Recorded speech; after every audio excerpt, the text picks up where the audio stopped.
At this juncture in Earth's history and at the verge of a new year, I'm looking at people who have made a difference in the past and who probably could move the world to a new level, a newer orbit, and stop all the problems or most of the problems that we are envisioning and experiencing so far.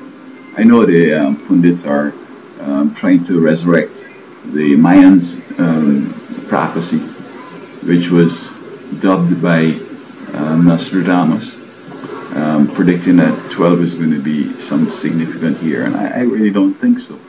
I think that they're working to make it happen. You have people trying to sabotage the world economy and destroy family and education and other things to think that it would lead to their ascension. But I think that they're just mistaken. The world will never be united under nothing. Nevertheless, I'm looking around to see the type of people who can move the world on, and immediately two people came to mind. The Queen of England and President Obama of the United States. I think these two individuals and their advisors and so forth could, lock horns and come up with some significant moves, bringing in the British Prime Minister also.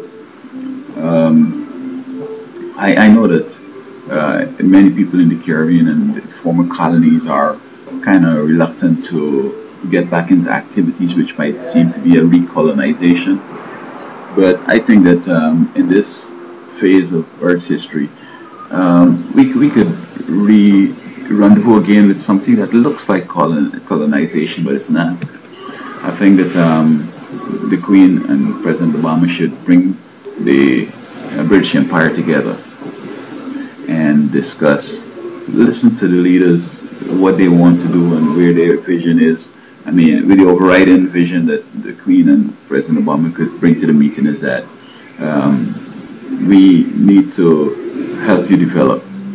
We need to transfer some technology to you so that you could be a little more self-sufficient and generate wealth, and we could come in and sort of fulfill those dreams that you have and those needed ones that you will acquire or need right now. And I'm thinking that at first, kind of public works program is going to be good. Trinidad would say, well, we have good highways and we don't need any more. But I think every country should be thinking in terms of creating some new highways, shifting, things around a little bit. People accustomed going on this road, give them a new set of roads, and open up new communities and so on. I think that Guyana, for example, could do with a big international port that probably you could come through the Panama Canal, drop things off at the head of South America, and they take trucks and they take trains and deliver it way down to Chile. And that would cut out a lot of travel around either down the Pacific or down South Atlantic. So I'm saying that the President of the United States and the Queen should somehow, and the Prime Minister of Britain, Mr. Cameron, should get together and bring the Commonwealth together. And I'm sure they're going to come up with some plans, because I recall in the 70s we were sort of about to languish, and then we came up with fiat money, and we had almost 35 years or so of growth, 25 years of growth and so on. And I think that the new plan we need to take us into the future here. I don't think it's over until it's over, and the others in Europe could see this vision and get with it. I have some plans that I know that I will not be invited to a Commonwealth meeting, but I think that, for example, in America, we need to replace all our bridges and all our highways, put new sewer in, new water mains in, put all the electricity on the ground, all utilities on the ground, and that could spur the economy and generate confidence and the resurgence of other industries, because I mean the concrete will come on, cement will come on, quarrying will come on, steel will come on, recycling concrete will come on, and when these industries come on, or these sectors come on, then you find that people can start going to the restaurants more, they can start going to shops some more, cars, durables, sort of short-term things, clothing, food, and so on.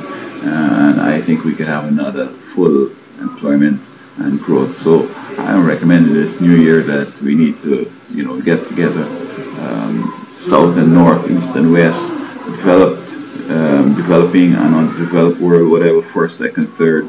We need to get together and come up with something that will benefit everybody. As I had recommended once, though, that we probably could have different levels of financing. We could have total barter, we could have some barter and some cash, and we could have cash transactions. I don't think people are going to hide and say, I don't have no money, let me do barter, or let me do part cash and part barter. I think that we have sufficient economic data about most countries, or all, that we could for sure know who really can't afford cash and who could do some cash and some barter. But we need some trade, we need more trade, and I think that we need this meeting to really put things in perspective.